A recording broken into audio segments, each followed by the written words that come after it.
Shivam super speciality का मामला सामने आया है। आपको बता दें, कैंप में मरीजों को प्रलोभन देकर हॉस्पिटल में भर्ती करा जा रहा है और बुजुर्ग की मौत के बाद अब जो परिवारजन हैं उन्होंने जमकर हंगामा कर दिया है।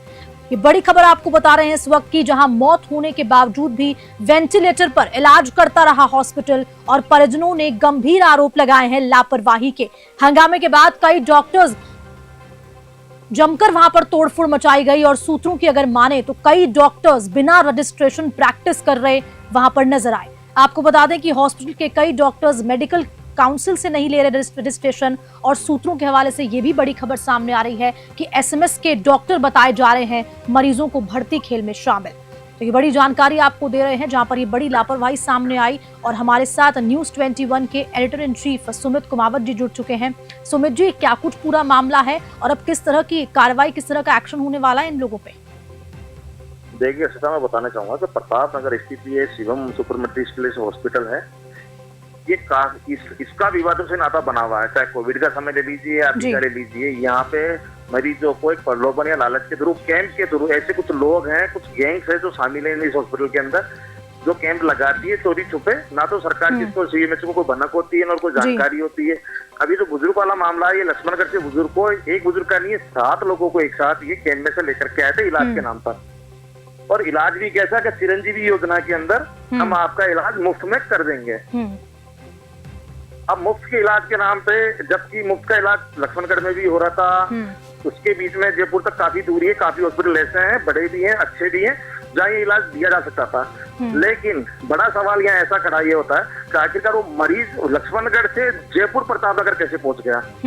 क्यों? जो मैं कह रहा था आपको पहले के जो दलाल जो सक्रिय हैं या कुछ ऐसे गैंग सक्रिय है जयपुर प्रदेश के अंदर, जो लोगों को भ्रमित करती, गुमराह करता है कि यहाँ हम इलाज करा देंगे, अच्छा ट्रीटमेंट दिला देंगे, आपको कोई सुविधा नहीं होगी, सुविधाओं के नाम पर ये। और क्योंकि ये गैंग जो गैंग काम करती है, इस गैंग को हॉस्पिटल से उसकी एवज में मोटा पैसा मिलता है। जी सुमित जी, एक और चीज इसमें एक और चीज ऐड ऑन करना चाहूंगी कि अगर मैं गलत नहीं हूं तो, कि जब कोरोना आया था, कोरोना काल था, जब भी इस हॉस्पिटल को सील किया गया था किन्हीं मामलों की वजह से? वो नहीं, 3 नहीं, 4 बार।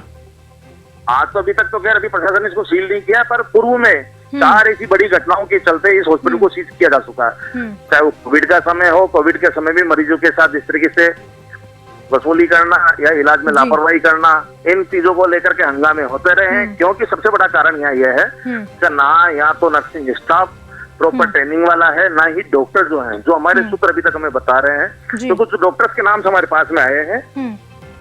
वो डॉक्टर्स डॉक्टर मुजाहिद है, डॉक्टर इलियास है, तो इनके पास कोई डिग्री नहीं है। डॉक्टर ये साजिद खान है, तो रशिया या जैसे कहें कि इंडिया की कंट्री से बाहर जाकर के ये लोग डॉक्टरी करके आए, जो कि अभी तक यहाँ पे जो हमारे प्रदेश के अंदर एक सबसे बड़ा एक और प्रावधान है, राज्य सरकार ने प्रावधान कर रखा है, कोई भी अगर डॉक्टर बाहर से पढ़ाई करके आता है तो उसको राजस्थान मेडिकल काउंसिल या जो भी प्रदेश की मेडिकल काउंसिल है वहाँ पे रजिस्टर्ड कराना होता है। उससे पहले उसको केंद्र सरकार के अधीन आने वाले एफएमसीजी एग्जाम को क्लियर करना होता है। कई चीजें, कई प्रावधान है, उन प्रक्रियाओं से गुजरना पड़ता है।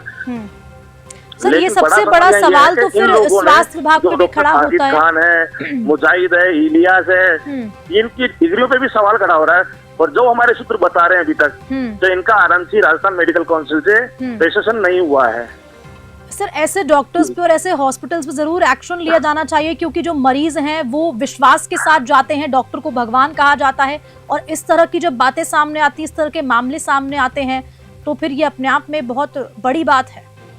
देखिए ऐसा सबसे बड़ी बात यह है कि किसी भी डॉक्टर या नर्सिंग स्टाफ के सिर पे या ऐसा कुछ लिखा हुआ नहीं होता कि जिस तरीके से वो अपने आप को ये सिद्ध कर पाए कि वो रजिस्टर्ड है। ये नाम किसी प्रकार परिजन भी मालूम नहीं कर सकता कि ये आखिरकार रजिस्टर्ड है या नहीं है। सर, इसका प्रोसीजर भी क्या होता है? जो आप रजिस्ट्रेशन की बात कर रहे हैं वो भी आपसे समझना चाहेंगे कि जो डॉक्टर्स को बिल्कुल प्रोसीजर का ये प्रोसीजर रहता है, इस तरीके का प्रोसीजर रहता है कि जब कोई डॉक्टर बन के आता है, एमबीबीएस करके आता है, तो उसको प्रदेश की मेडिकल काउंसिल के अंदर रजिस्टर्ड करवाना होता है जी।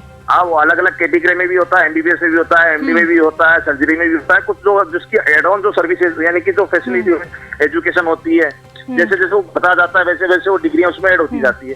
कुल मिलाकर के सर्विसेज करने से पहले अगर कोई भी डॉक्टर है तो उसको राजस्थान मेडिकल काउंसिल से रजिस्टर्ड होना अनिवार्य है। और नर्सिंग स्टाफ है तो उसको राजस्थान मेडिकल और राजस्थान नर्सिंग काउंसिल से रजिस्टर्ड होना जरूरी है। सर एक और बात जो सामने आ रही है कि जो एसएमएस के डॉक्टर्स हैं वो मरीजों को भर्ती खेल में शामिल कर रहे हैं, इस बारे में क्या कुछ जानकारी मिल पा रही है? ये बहुत बड़ा सवाल है हर्षदा, देखिए क्योंकि क्या है, चाहे एसएमएस हॉस्पिटल की बात करें या जयपुरिया हॉस्पिटल की, यहाँ एक दलाल है जिसका नाम हमारे पास निकल के आया कि हेमंत जायसवाल। ये वो कड़ी है जो जयपुरिया से लेकर ये शिवम हॉस्पिटल के बीच में मरीजों को शिफ्ट कराता है, वहाँ पे मरीजों को प्रलोभन ले जा करके शिफ्ट करवा देता है, वहाँ एडमिट करवाता है, उसके एवज पे उसको वहाँ से मोटी राशि मिल रही है। ये हमारे सूत्र बता रहे हैं। हेमंत जायसवाल वो कड़ी है जो एसएमएस और जयपुरिया ये दोनों ही सरकारी बड़े हॉस्पिटल हैं जहाँ पे ये खेल चल रहा है। सर ये तो बहुत बड़ा खेल और बहुत बड़ी गैंग भी मानी जा रही है कि इसमें कोई एक दो लोग नहीं होंगे, काफी लोग इस पूरे खेल में शामिल होंगे। हर्षदा एक और चीज है, बड़ी बात है इसके अंदर जो हमारे पास हमने जो ग्राउंड पे जाकर के हमने जो मालूमात किया है, ये हॉस्पिटल महामाया हेल्थ केयर के नाम से की यूनिट के नाम से संचालित है, यानी कि शिवम मल्टी हॉस्पिटल महात्मा महामाया हेल्थ केयर के नाम की यूनिट के नाम से संचालित किया जा रहा है। जबकि बहुत बड़ी बात बताने जा रहा हूं मैं हमारे दर्शकों को, आशीष सेवा संस्थान, ये संस्थान आशीष वशिष्ठ के नाम से है, उनकी याद में बनाई गई है। उनकी बीबी है, उनकी धर्मपत्नी जो है विनीता, नहीं दीपाली वशिष्ठ, दीपाली वशिष्ठ वो है जो इसके जो अभी वर्तमान में जो शिवम हॉस्पिटल चला रहे हैं, विनीत वशिष्ठ उनकी भाभी है। बिल्कुल ये लोग तब से ये जो घटना हुई है, इस घटना के बाद से ये लोग ना तो मीडिया के सामने आकर के कोई बात अपना पक्ष रख पा रहे हैं, ना ही कोई चीजें निकल के आ रही है। जबकि हम पड़ताल पे पड़ताल करते जा रहे हैं तो कई ऐसी चीजें हैं जो बाहर निकल के आ रही है, जो सीधा हॉस्पिटल के संचालन पर कई सवाली निशान खड़ा कर रही है। अब फिलहाल जी बोलिए सुमित जी। हर्षदा एक और बड़ी बात है कि जयपुरिया और एसएमएस ऐसे बड़े वो सरकारी हॉस्पिटल है जहाँ से अगर किसी मरीज को शिफ्ट किया जा रहा है तो वो सरकारी एम्बुलेंस 108 104 से ही शिफ्ट किया जा रहा है। वो भी कहाँ शिफ्ट किया जा रहा है? शिवम मल्टी स्पेशलिटी एक प्राइवेट हॉस्पिटल है। अगर एसएमएस और जयपुरिया से मरीज और वो भी सरकारी एम्बुलेंस से शिफ्ट किया जा रहा है, वो भी प्राइवेट एक निजी हॉस्पिटल के अंदर, तो बड़े यानी कि चिकित्सा विभाग के ऊपर बड़ा सवाली निशान खड़ा करता है ये।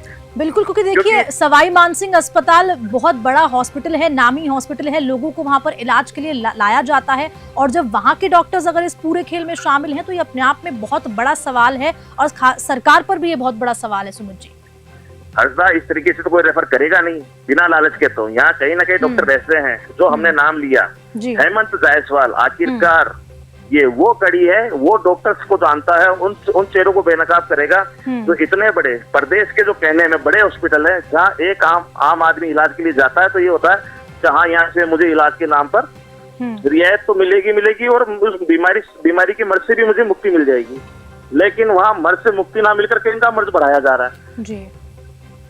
तो अपने आप में बहुत बड़ा सवाल है। फिलहाल सुमित जी, जो जिस बुजुर्ग की मौत हुई है, जो वेंटिलेटर पे था, उसके बाद भी इलाज किया जा रहा था डॉक्टर्स की ओर से, फिलहाल जो परिवारजन है उनकी क्या कुछ मांगे हैं, इस बारे में कुछ जानकारी? देखिए ऐसा मैं बता दूं कि बुजुर्ग की मौत तो शुक्रवार रात, जो हमारे सूत्र बता रहे हैं, शुक्रवार की रात को ही हो गई थी। उसको आखिरकार ये वेंटिलेटर पे रखते रहे, परिजनों से मिलने नहीं दिया गया उनको, यानी कि एक और है, एक वीडियो बड़ा वायरल हो रहा है, या हमारे जो सूत्र बता रहे हैं, इनकी जो अकाउंटेंट है उसका नाम है सोनिया त्यागी, तो उसको भी परिजनों के द्वारा मारपीट की गई है उस घटना के समय में, क्योंकि वो जाने से आनाकानी करी थी, रोक रही थी उनसे, पैसों की डिमांड करी थी बराबर से। यानी कि आप ये देखिए वेंटिलेटर पे एक बार तो आदमी मरा हुआ रखा हुआ है, पड़ा हुआ है, और उससे उनके अकाउंटेंट पैसों की डिमांड कर रही है। बहुत बड़ी बात है। यानी कि मैं बताना चाहूंगा हमारे दर्शकों को भी, एक मूवी आई थी गब्बर मूवी का सीन जो है पूरा का पूरा शिवम में चला है जी हर्षा। बिल्कुल सुमित जी, बहुत बहुत शुक्रिया, आप अपनी जांच पड़ताल भी जारी रखें और न्यूज़ 21 लगातार ऐसी खबरों को प्रसारित करता है और न्याय की गुहार भी जनता की ओर से, और जो बुजुर्ग की जिसकी मौत हुई है उनके परिवारजनों की जो मांग है वो लगातार एक्शन की है, कार्रवाई की मांग है। लेकिन जिस तरह का ये अपने आप में इतना बड़ा खेल चल रहा है, इस पे अंकुश लगाना भी बहुत जरूरी है, क्योंकि एसएमएस नामचीन अस्पताल उसके डॉक्टर्स अगर मरीजों को भर्ती खेल में वो अगर शामिल बताए जा रहे हैं तो ये बहुत बड़ी बात है और इस पे कोई ना कोई एक्शन और कार्रवाई जरूर होनी चाहिए कि आखिरकार इस पूरे खेल में, इस पूरी गैंग में कितने लोग शामिल हैं, क्या एक गैंग शामिल है, क्या कोई दो गैंग शामिल है। क्योंकि जिस स्पेशलिटी हॉस्पिटल की बात मैं कर रही हूं वो एक बार, पहली बार ऐसा नहीं है कि विवादों में आया है, वो कई बार ऐसे किस्सों के चक्कर और इन मामलों में भी कई बार विवाद में आ चुका है। लेकिन लगातार सवाल यही है कि आखिरकार कब तक, और जनता को जो भुगतना पड़ रहा है वो अपने आप में एक बड़ा सवाल यहाँ पर बना।